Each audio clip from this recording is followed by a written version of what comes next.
notice that recently everything you do requires a Wi-Fi connection?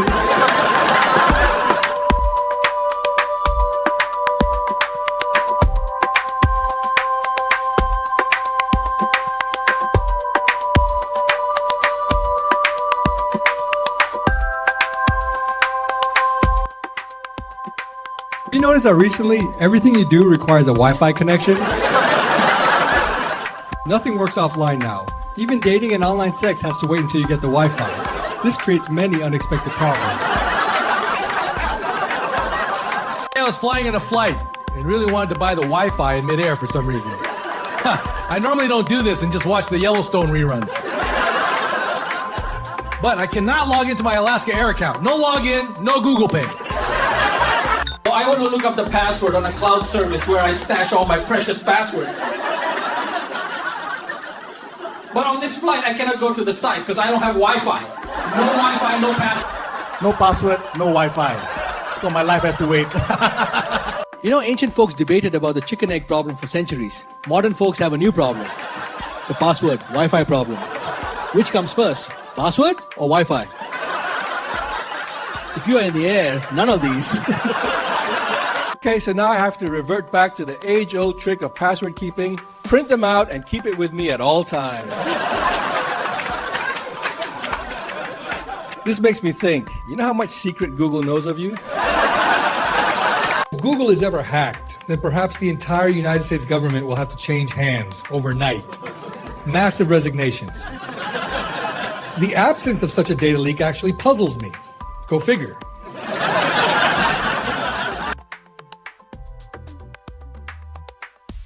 Women and men behave differently when they order online.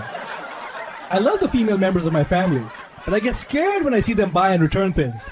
Oh, the pink is not what I wanted. Return. The waistband looks ugly. Return.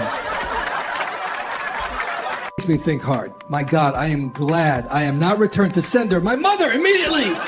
I am glad I lasted for beyond 7 years. Men are easy. We don't return things. We keep whatever is shipped. Men get a box of underwear from Amazon on super discount, and it is one size smaller. He says, okay, maybe I can wear them and they will stretch out. They don't. But we still keep them. They say, oh, the package is opened, and that is how I find out the size is small. My mistake, and I will just own it for the rest of my life.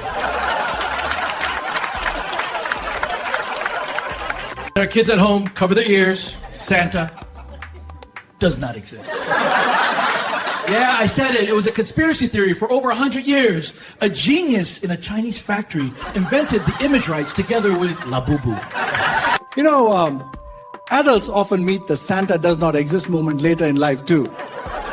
One such moment is when you realize the government is really not going to do anything about the phone scammers.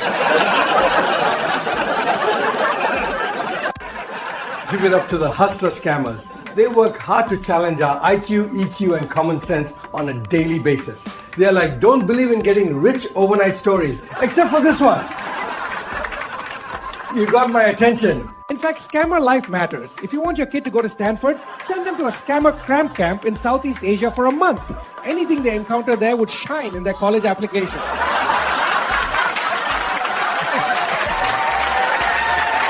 In the age of AI, dating will be much more complicated. Hey, Jonathan, why don't you upgrade to GPT 5.2? You're still with CPT 2.0? Why can't you just leave your chatmate?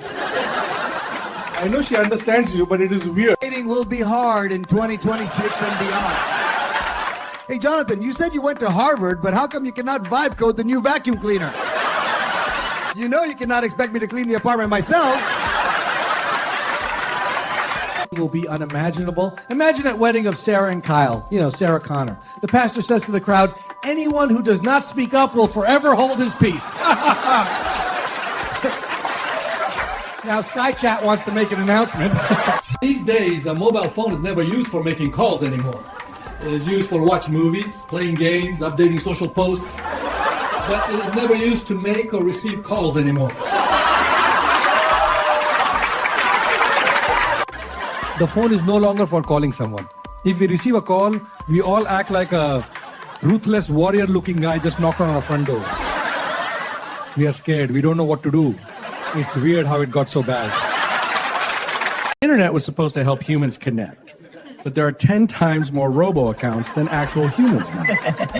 The robot accounts are talking with robot accounts. Hey, how you doing? 0110. Robots perhaps have some secret handshake, so they instantly know that they're talking to another robot. The robots are now answering questions that another robot's asked more intelligently than humans. Remember in August 2025, people are saying, oh, the fake AI videos are here. In September 2025, people are saying, oh, now I cannot tell the fake and the real apart. Then everything all changed in October again. October 2025, I am saying, how come the stuff made by humans are so bad and so obvious? Where is the AI etiquette? If you don't use AI to proof check your work, do you really not respect the person you email the stuff to? You do know that person who received whatever you sent is to feed everything you sent to a GPT and ask GPT about what were wrong with what you sent, right? GPT, list the character flaws of the person who sent this. Have you noticed something weird lately? If not, ask Gemini to tell a joke about yourself. You can know a lot about yourself from that joke. It is not a joke. It is a live roasting show. The LLM, or large language model, is statistical, not deterministic. What that means is it will say things or draw things that most people agree. The other day, I asked Gemini to generate a picture of a man from China. Originally, I said he has a PhD degree and worked in academia. And the picture came out quick. Guess what? The picture is me, better dressed still. Weirdly though, then I said to Gemini, oh, this person is entering a political race for a house seat. He is giving a speech to a group of supporters. Guess what? I start to speak with an Indian accent. So the other day, I asked Gemini to make a picture of 4 C-suite guys in a room.